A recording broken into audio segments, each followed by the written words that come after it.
ಮತ್ತು ಪರಿಶಿಷ್ಟ ಪಂಗಡಗಳ ಅಧಿಕಾರಿಗಳ ಮತ್ತು ನೌಕರರ ಕಲ್ಯಾಣ ಸಂಘ ಮತ್ತು ಕರ್ನಾಟಕ ರಾಜ್ಯ ಸರ್ಕಾರಿ SC/ST ನೌಕರರ ಸಮನ್ವಯ ಸಮಿತಿ ಪರವಾಗಿ ಜಂಟಿ ಪತ್ರಿಕಾಗೋಷ್ಠಿಯನ್ನು ಆಯೋಜಿಸಿದ್ದಾರೆ. ಅವ್ರಿಗೂ ಸಹ ಸ್ವಾಗತವನ್ನು ಮಾಡ್ತಾ ಇದ್ದೀನಿ. ಮತ್ತೆ ಈ ಗ್ರಾಮೀಣಾಭಿವೃದ್ಧಿ ಮತ್ತು ಪಂಚಾಯತ್ ರಾಜ್ PDO ಸಂಘದ ಪ್ರಥಮ ಅಧ್ಯಕ್ಷರಾದಂಥ ಸಂಸ್ಥಾಪಕ ಅಧ್ಯಕ್ಷರಾದಂಥ ರಮೇಶ್ ಅವರಿದ್ದಾರೆ. ಅವ್ರಿಗೂ ಸಹ ಸ್ವಾಗತವನ್ನು ಮಾಡ್ತಾ ಇದ್ದೀನಿ. ಮತ್ತು ನಾನು ಕರ್ನಾಟಕ ರಾಜ್ಯ ಸರ್ಕಾರಿ SC/ST ನೌಕರರ ಸಮನ್ವಯ ಸಮಿತಿಯ ಹಿರಿಯ ಉಪಾಧ್ಯಕ್ಷರಾದಂಥ ಆರ್ ಮೋಹನ್ ಅವರು ಇದ್ದೀನಿ. ನಿಮ್ಮೆಲ್ಲರಿಗೂ ಈಗ ಈ ಜಂಟಿ ಪತ್ರಿಕಾಗೋಷ್ಠಿಯನ್ನು ಉದ್ದೇಶಿಸಿ ಸಮನ್ವಯ ಸಮಿತಿಯ ಅಧ್ಯಕ್ಷರಾದಂಥ ನಾನು ಕೂಡ ಸ್ವಾಗತವನ್ನು ಬಯಸ್ತಾ ಇವತ್ತಿನ ಪತ್ರಿಕಾಗೋಷ್ಠಿ ಕರ್ನಾಟಕ ರಾಜ್ಯ ಗ್ರಾಮೀಣಾಭಿವೃದ್ಧಿ ಇಲಾಖೆ SC/ST ಅಧಿಕಾರಿಗಳ ಮತ್ತು ನೌಕರರ ಸಂಘ ಮತ್ತು ಸಮನ್ವಯ ಸಮಿತಿ ಎರಡು ಜಂಟಿಯಾಗಿ ಇದು ಮಾಡ್ತಾ ಇದ್ದೀವಿ. ಇದ್ರ ಮೂಲ ವಿಷಯ ಏನು ಅಂತ ಹೇಳಿದ್ರೆ ತಮಗೆ ಈಗಾಗಲೇ ಗೊತ್ತಿದೆ, ನೋಟ್ ಕೊಟ್ಟಿದ್ದಿಲ್ಲ. ಇವತ್ತು ರಾಜ್ಯದಲ್ಲಿ ಒಂದು ಬರ್ನಿಂಗ್ ಇಶ್ಯೂ ನಡೀತಾ ಇದೆ. ಪ್ರಿಯಾಂಕಾ ಖರ್ಗೆ ಅವರು ಹೇಳಿದಂಥ ವಿಷಯಕ್ಕೆ ಸಂಬಂಧಪಟ್ಟಂಗೆ ಪ್ರಿಯಾಂಕಾ ಖರ್ಗೆ ಅವರು ಸರ್ಕಾರಿ ಶಾಲಾ ಕಾಲೇಜು ಸರ್ಕಾರಿ ಜಮೀನುಗಳಲ್ಲಿ ಖಾಸಗಿಯವರು ಕಾರ್ಯಕ್ರಮಗಳನ್ನು ಮಾಡೋದನ್ನ ಅವಾಯ್ಡ್ ಮಾಡಬೇಕು, ಅದರಲ್ಲೂ ದೇಶ ವಿದ್ರೋಹ ಚಟುವಟಿಕೆಗೆ ಉತ್ತೇಜನ ಮಾಡುವಂಥದ್ದು ಅಥವಾ ಕೋಮು ಭಾವನೆ ಬಿತ್ತುವಂಥದ್ದು ವಾಟ್ ಎವರ್ ಪ್ರೈವೇಟ್ನವರು ಅವ್ರು ಪ್ರೈವೇಟಲ್ಲಿ ಏನಾದ್ರು ಮಾಡ್ಕೊಳ್ಳಿ, ಗೌರ್ಮೆಂಟ್ ಇನ್ಸ್ಟಿಟ್ಯೂಷನ್ಗಳಲ್ಲಿ ಮಾಡುವಾಗ ಸರ್ಕಾರದ ಒಂದು ನಿಯಂತ್ರಣ ಇರಬೇಕು. ಇಲ್ಲಾಂದ್ರೆ ಏನಾಗ್ತದೆ, ಬೇಕಾಬಿಟ್ಟಿ ಆಗ್ಬಿಡ್ತದೆ ಅಂತ ಹೇಳ್ಬಿಟ್ಟು ಮುಖ್ಯಮಂತ್ರಿಗಳಿಗೆ ಪತ್ರಿಕೆಯನ್ನು ಕೊಟ್ಟು ಪತ್ರವನ್ನು ಬರೆದಿದ್ರು. ಅದಕ್ಕೆ ಸಂಬಂಧಪಟ್ಟಂತೆ ತೀವ್ರವಾದಂಥ ಚರ್ಚೆನ ಆಗ್ತಾರೆ. ಇದಕ್ಕೆ ನಾವು ಎಂಪ್ಲಾಯೀಸ್ ಅಸೋಸಿಯೇಷನ್ ಆಗೂ ಕೂಡ ಯಾಕೆ ಸಪೋರ್ಟ್ ಮಾಡ್ತಿದ್ದೀವಿ ಅಂದ್ರೆ, ಪ್ರಿಯಾಂಕಾ ಖರ್ಗೆ ಅವರು ಗ್ರಾಮೀಣಾಭಿವೃದ್ಧಿ ಮಂತ್ರಿಗಳು ಅಂತ ಬೆಂಬಲಿಸ್ತಾ ಇಲ್ಲ ಅಥವಾ ಸರ್ಕಾರದ ಪ್ರತಿನಿಧಿ ಅಂತ ಅಲ್ಲ. ಇವತ್ತಿನ ಕಾಲಮಾನದಲ್ಲಿ ಶೋಷಿತ ಸಮುದಾಯಕ್ಕೆ ಒಬ್ಬ ಕ್ರಿಯಾಶೀಲವಾಗಿರುವಂತ ಮತ್ತೆ ಸಮಾಜದಾಗಿ ಅಪಾರವಾದ ಕಳಕಳಿ ಇರುವಂತ, ಸಂವಿಧಾನ ಉಳಿವಿಗಾಗಿ ಅಪಾರವಾದಂತ ಕಳಕಳಿ ಇರುವಂತ ಪ್ರಿಯಾಂಕಾ ಖರ್ಗೆ ಅವರಿಗೆ ನಾವು ಪ್ರಜ್ಞಾವಂತರಾಗಿ ಮೀಸಲಾತಿ ಪಡೆದ ನೌಕರರಾಗಿ, ಯಾಕೆಂದ್ರೆ ನೌಕರರು 60 ವರ್ಷ ಆದ್ಮೇಲೆ ನೌಕರಿ ಮುಗಿತಾರೆ, ಮುಗಿದಾದ್ಮೇಲೆ ನಾವು ಸಮಾಜದ ಜೀವಿಗಳೇ ಆಗ್ತೀವಿ.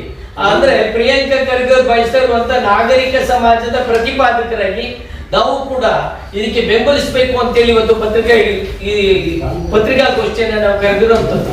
ನಮ್ಗೆ ಒಂದು ಆಶ್ಚರ್ಯ ಕಾಡ್ತಾ ಇದೆ. ಯಾಕೆಂದ್ರೆ ಪ್ರಿಯಾಂಕಾ ಖರ್ಗೆ ಅವರು ಅವರೇನು ಸುಮ್ಮನೆ ಹೇಳ್ತಾ ಇಲ್ಲ, ಇದು ಯಾಕೆ ಈ ತರ ಉಲ್ಬಣ ಆಗ್ತಾ ಇದೆ ಅನ್ನೋದು ನಮಗೆ ಗೊತ್ತಾಗ್ತಿಲ್ಲ. ಇವತ್ತೇನಾಗ್ತಾ ಇದೆ, ಯಾವುದೋ ಒಂದು ಧರ್ಮ ಒಂದು ಸಂಘದವ್ರು ಮಾತ್ರ ಸಾರ್ವಜನಿಕ ಶಾಲಾ ಕಾಲೇಜಲ್ಲಿ ಮಾಡ್ತಾ ಇರೋದು ಏನಾಗ್ತದೆ, ಎಲ್ಲೋ ಒಂದ್ ಕಡೆ ಒಂಥರ ಸಾಮಾಜಿಕ ಸ್ವಾಸ್ಥ್ಯ ಕೆಡ್ತಾ ಇದೆ ಅಂತ ಹೇಳೋದು ಅಷ್ಟೇ ಅವ್ರ ಉದ್ದೇಶ ಆಗಿತ್ತು. ಆದ್ರೆ ಅದನ್ನ ಸಕಾರಾತ್ಮಕವಾಗಿ ಪರಿಗಣಿಸ್ತೇನೆ. ಸರ್ಕಾರ ಆರೋಗ್ಯಕರವಾಗಿ ಅಥವಾ ಜನಪ್ರತಿನಿಧಿಗಳು ಆರೋಗ್ಯಕ್ಕೆ ಪರಿಗಣಿಸ್ತೇನೆ. ಕೆಲವರು ಕೋಮು ಭಾವನೆ ಬಿತ್ತುವಂತವ್ರು, ಮತಾಂಧತೆಯನ್ನು ಬಿತ್ತುವಂತವ್ರು, ಧರ್ಮಾಂಧತೆಯನ್ನು ಬಿತ್ತುವಂತವ್ರು ಅವ್ರಿಗೆ ಅವಾಚ್ಯವಾಗಿ ಬೈದಿರುವಂತದನ್ನ ಮತ್ತೆ ಒಂಥರ ಅವಹೇಳನಕಾರಿ ನಾಗರಿಕರ ಯಾರು ಕೂಡ ಕೇಳಿಸ್ಕೊಳ್ಳದೆ ಇರೋ ಪದಗಳನ್ನ ಬಳಕೆ ಮಾಡುವಂಥದ್ದು ಕೂಡ ಒಂದು ತೀವ್ರ ಖಂಡನೀಯ ಅಂತೇಳಿ ನಮ್ಮ ಎರಡು ಸಂಘಟನೆಗಳು ಅಷ್ಟೇ ಅಲ್ಲ, ಸಮಸ್ತ ದಳ ಸಮುದಾಯ ಸಮಸ್ತ ನೌಕರರು ಕೂಡ ತೀವ್ರವಾಗಿ ಪತ್ರಿಕಾಗೋಷ್ಠಿಯನ್ನು ನಾವು ಖಂಡಿಸ್ತಾ ಇದ್ದೀವಿ. ಯಾಕೆಂದ್ರೆ ಅವರು ಹೇಳಿರುವಂಥದ್ದು ಸಂವಿಧಾನ ಬದ್ಧವಾಗಿ ಹೇಳಿರುವಂಥದ್ದು. ಇವತ್ತು ಯಾರೇ ಆಗಲಿ ಯಾವುದೋ ಒಂದು ಶಾಲೆಯಲ್ಲಿ ಹೋಗ್ಬಿಟ್ಟು ಗ್ರೌಂಡಲ್ಲಿ ಹೋಗ್ಬಿಟ್ಟು ಬೇಕಾಬಿಟ್ಟಿ ಮಾಡಕ್ಕೆ ಅವಕಾಶ ಇಲ್ಲ ಸಂವಿಧಾನದಲ್ಲಿ. ಅದನ್ನ ಅವ್ರು ಹೇಳಿದ್ದಾರೆ ಹೊರತು ಅದನ್ನ ಇದಾಗಿ ತಗೊಳ್ದೇನೆ ಈ ಒಂಥರ ಅವಹೇಳನಕಾರಿ ಕಣಿಸಿರೋದನ್ನ ನಾವು ಒಂಥರ ಹೇಳದೆ ನನಗೆ ಒಂಥರ ಆಗುತ್ತ ಭಾಷೆ ಬಳಕೆ ಮಾಡೋದಕ್ಕೆ. ಅದನ್ನ ನಾವು 2 ಸೆಕೆಂಡ್ ತೀವ್ರವಾಗಿ ಖಂಡಿಸ್ತಾ ಇದ್ದೀವಿ. ನಮ್ಮ ಬೇಡಿಕೆ ಇತ್ತು, ಬೇಡಿಕೆ ಅಂದ್ರೆ ಅವ್ರನ್ನ ಕೂಡಲೇ ಬಂಧಿಸಬೇಕು ಅಂತ ಬಂಧಿಸಿದ್ದಾರೆ. ಸರ್ಕಾರ ಕೂಡ ಕಡಿಮೆ ಅವಧಿಯಲ್ಲಿ ಈ ಒಂದು ಏನು ಇವತ್ತು ಸಮಾಜದ ಸ್ವಾಸ್ಥ್ಯವನ್ನೇ ಕೆಡಿಸುವಂತ ಒಬ್ಬ ಜನಪ್ರತಿನಿಧಿನೂ ಅಂದೇನೆ, ಒಬ್ಬ ಸಂವಿಧಾನ ಪ್ರಿಯ ವ್ಯಕ್ತಿನೂ ಕೂಡ ಅಂದೇನೆ ಅವಹೇಳನಕಾರಿ ಮಾತಾಡೋದಂದ್ರೆ ಬಂಧಿಸಿದ್ದಾರೆ. ಬಂಧಿಸಿರೋದಕ್ಕೆ ನಾವು ಸರ್ಕಾರವನ್ನ ತುಂಬು ಹೃದಯದಿಂದ ಅಭಿನಂದಿಸ್ತೀವಿ. ಆದ್ರೆ ಬಂಧಿಸೋದ್ರ ಜೊತೆಗೆ ಮೂಲಭೂತವಾಗಿ ಸರ್ಕಾರಕ್ಕೆ ನಮ್ಮ ಮನವಿ ಏನು ಅಂದ್ರೆ, ಈ ತರ ಕುಚ್ಚೋದ್ಯವರು ಈ ತರ ಜನರಲ್ಲಿ ಭಾವೋದ್ರೇಕವನ್ನ ಮಾಡುವಂತವ್ರು ದೇಶದ ಐಕ್ಯತೆಗೆ ಮತ್ತೆ ಭದ್ರತೆಗೆ ಧಕ್ಕೆ ತರುವಂತ ಶಕ್ತಿಗಳ ಹಿಂದೆ ಯಾರಿದ್ದಾರೆ ಅನ್ನೋದನ್ನು ಕೂಡ ಮೂಲವಾಗಿ ನಾವು ಸರ್ಕಾರ ಪರಿಶೋಧಿಸಬೇಕು ಅಂತ ಹೇಳ್ತಾರೆ. ಮತ್ತೆ ಇತ್ತೀಚೆಗೆ ಈ ವಿಷಯಕ್ಕೆ ಸಂಬಂಧಪಟ್ಟಂಗೆ ಸರ್ಕಾರ ಕೂಡ ಸುತ್ತೋಲೆ ಬಿಟ್ಟಿದೆ. ಸರ್ಕಾರಿ ಆಸ್ತಿಗಳಲ್ಲಿ ಯಾವುದೇ ರೀತಿ ಚಟುವಟಿಕೆಗಳಲ್ಲಿ ಯಾವುದೇ ಸಂಘ ಸಂಸ್ಥೆಗಳು ಇಂಥದೇ ಅಂತ ಅಲ್ಲ, XYZ ಅಂತ ಏನಿಲ್ಲ, ಯಾವುದೇ ಸಂಘ ಸಂಸ್ಥೆಗಳು ಮಾಡತಕ್ಕದ್ದಲ್ಲ. ಯಾಕೆಂದ್ರೆ ಈ ಸರ್ಕಾರ ಏನ್ ಮಾಡಿದ್ದಲ್ಲ, ಅದು ಹಿಂದಿನ ಸರ್ಕಾರ ಮಾಡಿರೋದನ್ನೇ ಈಗ ಮತ್ತೆ ಈ ಡೇಟ್ ಹಾಕಿ ಆದೇಶ ಮಾಡಿದ್ದಾರೆ ಹೊರತು ಇನ್ನೇನು ಮಾಡಿಲ್ಲ. ಆ ಆದೇಶವನ್ನು ಕಟ್ಟುನಿಟ್ಟಾಗಿ ಸರ್ಕಾರ ಅನುಷ್ಠಾನ ಮಾಡಬೇಕು ಅಂತ ಒತ್ತಾಯವನ್ನ ಈ ಮೂಲಕ ಮಾಡ್ತಾ ಇದ್ದೀವಿ. ಯಾಕೆಂದ್ರೆ ಸ್ನೇಹಿತರೆ, ಇವತ್ತೇನಾಗ್ತದೆ, ದೇಶದಲ್ಲಿ ಸ್ವತಂತ್ರ ಬಂದು 78 ವರ್ಷ ಆಗಿದೆ, ಸಂವಿಧಾನ ಬಂದು 75 ವರ್ಷ ಆಗಿದೆ. ಎಲ್ಲ ಒಂದ್ ಕಡೆ ರಾಷ್ಟ್ರೀಯ ಭಕ್ತಿಯ ಭಾವನೆ ಕಣ್ಮರೆ ಆಗ್ತಾ ಇದೆ ಅನ್ನೋ ಅನಿಸ್ತಿದೆ. ಎಲ್ಲ ಒಂದ್ ಕಡೆ ಭಾರತೀಯತೆ ಭಾವನೆ ಕಣ್ಮರೆ ಆಗ್ತಾ ಇದ್ದೀರಿ ಅಂತ. ಯಾಕೆಂದ್ರೆ ವಿವಿಧತೆಯಲ್ಲಿ ಏಕತೆಯ ದೇಶ ನಮ್ದು. ವಿವಿಧತೆಯಲ್ಲಿ ಏಕತೆ ಇರುವಂತ ದೇಶದಲ್ಲಿ ಈಗ ನೋಡಿ, ನಾವು ಈ ಪತ್ರಿಕಾಗೋಷ್ಠಿ ಮೂಲಕ ಅದನ್ನು ಹೇಳ್ತಾ ಇದ್ದೀವಿ. ನೋಡಿ, ಸುಪ್ರೀಂ ಕೋರ್ಟ್ ನ್ಯಾಯಮೂರ್ತಿಗಳಿಗೆ ಅವರು ನ್ಯಾಯಾಧೀಪೀಠದಲ್ಲಿ ಕೂತಿದ್ದಾಗ್ಲೇನೆ ಒಬ್ಬ ಶೂ ಎಸಿತಾನೆ ಅಂತ ಹೇಳಿದ್ರೆ, ತಳ ಸಮುದಾಯದ ವ್ಯಕ್ತಿ ಒಬ್ಬ ಕೂತಿದ್ದಾನೆ ಅಂತ ಹೇಳಿದ್ರೆ ಶೂ ಎಸಿತಾನೆ ಅಂದ್ರೆ ಏನಂತ ಬಯಸೋದು ನಾವು? ಎಲ್ಲ ಒಂದ್ ಕಡೆ ಈ ದೇಶದಲ್ಲಿ ಅಥವಾ ಈ ನಾಡಿನಲ್ಲಿ ಪ್ರಗತಿಪರವಾಗಿ ಮಾತಾಡುವಂಥದ್ದು, ಜನಮುಖಿಯಾಗಿ ಮಾತಾಡುವಂತ ನಾಲ್ಗೆಗಳನ್ನ ಕತ್ತರಿಸುವಂತ ಕೆಲಸವನ್ನ ಅಥವಾ ಪ್ರಗತಿ ಪರತೆಯನ್ನು ನೋಡುವಂತ ಕಣ್ಣುಗಳನ್ನ ಕೇಳುವಂತ ರಾಕ್ಷಸ ಸಂಸ್ಕೃತಿ ಬರ್ತಾ ಇದೆ ಅಂತ ನಮ್ಗೆ ಆತಂಕ ಆಗ್ತಾ ಇದೆ. ಯಾಕೆ ಈ ನಾಡಲ್ಲೇ ಗೌರಿ ಲಂಕೇಶ್ ಅವರ ದುರ್ಘಟನೆ ಇನ್ನೂ ಹಸಿರಾಗಿದೆ, ಕಲಬುರ್ಗಿ ಅವರ ದುರ್ಘಟನೆ ಇನ್ನೂ ಹಸಿರಾಗಿದೆ. ಈ ಕೋಮುವಾದಿಗಳ ಅಟ್ಟಹಾಸವನ್ನ ಅಥವಾ ಜಾತೀಯತೆ, ಮತಾಂಧತೆ, ಧರ್ಮಾಂಧತೆ ಬಿತ್ತುವಂತ ಈ ಶಕ್ತಿಗಳನ್ನ ದಮನ ಮಾಡದೆ ಹೊರತು ಈ ನಾಡಿಗೆ ಉಳಿಗಾಲ ಏನಾದ್ರು ನಮ್ಮ ಮನವಿ. ಮತ್ತೆ ಪತ್ರಿಕಾಗೋಷ್ಠಿ ಮೂಲಕ ಸಮಸ್ತ ನಾಗರಿಕರಲ್ಲಿ ದೇಶದ ಐಕ್ಯತೆಯನ್ನು ಬಯಸುವಂತ ಸಮಸ್ತ ನಾಗರಿಕರಲ್ಲಿ ಭಾರತೀಯರ ಭಾರತವಾಗಬೇಕು ಅಂತ ಭಾರತೀಯತೆಯನ್ನು ಬಯಸುವಂತ ಸಮಸ್ತರಲ್ಲೂ ಕೂಡ ಮನವಿಯನ್ನ ಮಾಡ್ಕೊಳ್ತಿದ್ದೀವಿ.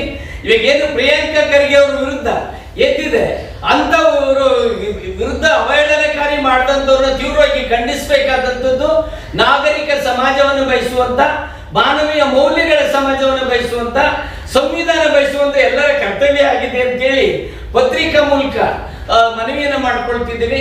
ಮತ್ತೆ ಪ್ರಿಯಾಂಕಾ ಖರ್ಗೆ ಅವರಿಗೆ ಅವರು ಯಾವತ್ತೂ ಕೂಡ ಹಿಂದೆ ನಮ್ಮ SC ನೌಕರ ಒಂದು ಬಡ್ತಿ ವಿಷಯ ಬಂದಾಗ 2017ರಲ್ಲಿ ರಾಜ್ಯದಲ್ಲಿ 3799 ಜನ ಹಿಂಬಡ್ತಿ ಆಗೋದ್ರು ವಿನಾಕಾರಣ, 16 ಜನ ಸತ್ತೇ ಹೋಗ್ಬಿಟ್ರು.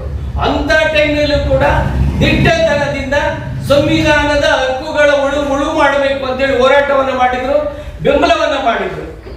ಈ ನೆಲೆಯಲ್ಲಿ ಅವರು ಒಂಟಿ ಅಂತ ಯಾರು ಭಾವಿಸ್ಕೊಳ್ಳೋದಲ್ಲ, ಯಾರೋ ಬಡಬಗ್ಗರುಗಳು ನೊಂದವರು ಮೌನವಾಗಿದ್ದಾರೆ ಅಂತ ಅಂದ್ರೆ ಹೇಳಿಗಳಲ್ಲ, ನಾವು ತಿಳ್ಕೋಬೇಕಾಗಿದೆ. ನೊಂದವರು ಮೌನವಾಗಿದ್ದಾರೆ ಅನ್ನೋದನ್ನೇ ಒಂದು ಬಲಹೀನತೆ ಅನ್ಕೊಂಡು ಅವ್ರ ಮೇಲೆ ಬಲ ಪ್ರಯೋಗ ಮಾಡುವಂಥದ್ದು ಒಳ್ಳೆತನ ಅಲ್ಲ ಅಂತ ಹೇಳ್ತಾ, ಎಲ್ಲರಿಗೂ ಕೂಡ ಸಂವಿಧಾನ ಉಳಿಬೇಕಾಗಿದೆ. ಸಂವಿಧಾನ ಉಳಿದ್ರೆ ಮಾತ್ರ ಭಾರತೀಯತೆ ಉಳಿಯುತ್ತದೆ ಅಂತ ಹೇಳಿ ನಾವು ಪ್ರಿಯಾಂಕಾ ಖರ್ಗೆ ಅವರಿಗೆ ಸಮಸ್ತ ನೌಕರರು, ಸಮಸ್ತ ಜನತೆ ಅವರ ಹಿಂದೆ ಇದ್ದೀವಿ, ಅವ್ರ ಜೊತೆಲಿದ್ದೀವಿ.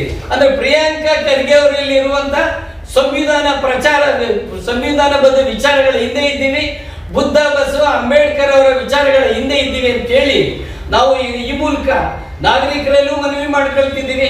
ಮತ್ತೆ ಈ ಒಂದು ಅಹಿತಕರ ಘಟನೆಗೆ ಕಾರಣರಾದಂತ ವಿನಾಕಾರಣ ಪ್ರಿಯಾಂಕಾ ಖರ್ಗೆ ಅವರ ಮೇಲೆ ಅವಹೇಳನಕಾರಿ ಇದನ್ನು ಮಾತಾಡದಂತವ್ರನ್ನು ಕೂಡ ತೀವ್ರವಾಗಿ ಖಂಡಿಸ್ತಾ ಇದ್ದೀವಿ. ಪ್ರಿಯಾಂಕಾ ಖರ್ಗೆ ಅವ್ರನ್ನು ಕೂಡ ಬೆಂಬಲಿಸ್ತೀವಿ. ಈ ಮಧ್ಯದಲ್ಲಿ ಸರ್ಕಾರ ಏನಾಗಿದೆ, ಕೆಲವು PDOಗಳನ್ನ ಇವಾಗ ಏನೋ ವೇಷಧಾರಿ ಹಾಕೊಂಡಿದ್ರು ಅಂತೇಳಿ ಅಮಾನತನ್ನ ಮಾಡಿದ್ದಾರೆ.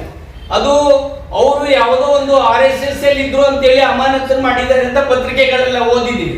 ನಮ್ಮ ಮನವಿ ಯಾವುದೇ ಇರಲಿ, ಯಾವುದೇ ಶಾಸಕನ ಅವನ ಆಪ್ತ ಸಹಾಯಕ ಆಗಿದ್ದಾರೆ ಅಂದಿಟ್ಕೆನೆ ಅವನಿಗೆಲ್ಲ ಸಮಗ್ರ ಕಾನೂನು ಗೊತ್ತಿರಲ್ಲ. ಈ ತರ ಏಕಾಏಕಿ ಅಮಾನತ್ ಮಾಡೋ ಬದಲು ಅವನಿಗೆ ವಾರ್ನ್ ಮಾಡುವಂಥದ್ದು, ನೋಟಿಸ್ ಕೊಡುವಂಥದ್ದು, ಎಚ್ಚರಿಕೆಯನ್ನು ಕೊಡೋದ್ರ ಮೂಲಕ ಕ್ರಮ ತಗೋಬೇಕಾಗಿತ್ತು. ಮತ್ತೆ ವಿಚಾರಣೆಯನ್ನು ಬಾಕಿ ಇರಿಸಿ ಅವರು ರಾಷ್ಟ್ರ ವಿರೋಧಿ ಚಟುವಟಿಕೆಗಳಲ್ಲಿ ಭಾಗವಹಿಸಿದ್ರೆ, ಜಾತೀಯತೆ ಬೀಜ ಬಿತ್ತುವ ಚಟುವಟಿಕೆಗಳಲ್ಲಿ ಭಾಗವಹಿಸಿದ್ರೆ, ಧರ್ಮಾಂಧತೆ ಬೀಜವನ್ನು ಬಿತ್ತೋದ್ರಲ್ಲಿ ಭಾಗವಹಿಸಿದ್ರೆ ಕಾನೂನು ಕ್ರಮ ಆಗಲಿ. ಅಮಾನತನ ಮಾಡೋದು ಅಷ್ಟು ಒಳ್ಳೆಯದು. ಎಲ್ಲೋ ಒಂದ್ ಕಡೆ ಭಾರತವಾಗಿ ಉಳಿಯುತ್ತಾ ಅನ್ನೋ ಒಂದು ಇದು ಆತಂಕ ಕಾಣಕ್ಕೆ ಸ್ಟಾರ್ಟ್ ಆಗ್ತದೆ. ಇದು ಮಹಾವೀರರು, ಗೌತಮ ಬುದ್ಧರು, ಜ್ಯೋತಿಬಾ ಫುಲೆ ಅವರು, ಬಸವಣ್ಣವರು, ರಾಮಾನುಜಾಚಾರ್ಯರಿದ್ದಂತ ಭಾರತ, ವಿವಿಧತೆಯಲ್ಲಿ ಏಕತೆಯನ್ನು ಬಯಸಿರುವಂತ ಭಾರತ, ಆ ಭಾರತವಾಗಿ ಉಳಿತದ ಅನ್ನೋ ಒಂದು ಆತಂಕ ಇವತ್ತು ಪ್ರಜ್ಞಾವಂತರಲ್ಲಿ, ದೇಶವಾಸಿಗಳಲ್ಲಿ, ಜನಮುಖಿ ಚಿಂತನೆ ಮಾಡುವವರೆಲ್ಲೂ ಆತಂಕ ಬಂದಿದೆ.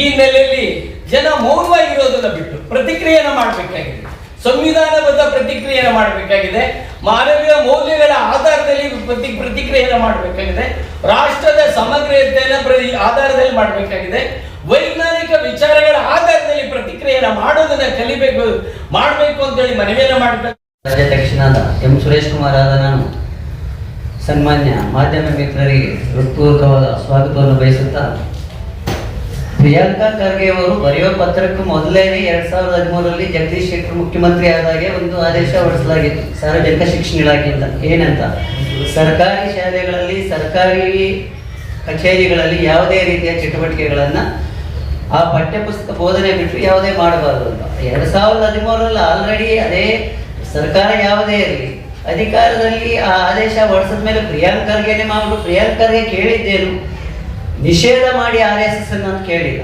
RSS ಅನ್ನು ಯಾರು ನಿಷೇಧ ಮಾಡಿ ಅಂತ ಹೇಳಿಲ್ಲ. ಆ ಚಟುವಟಿಕೆಗಳು ನಡೆಸೋದು ಬೇಡ ಅಂತ ಹೇಳಿದ್ದಾರೆ.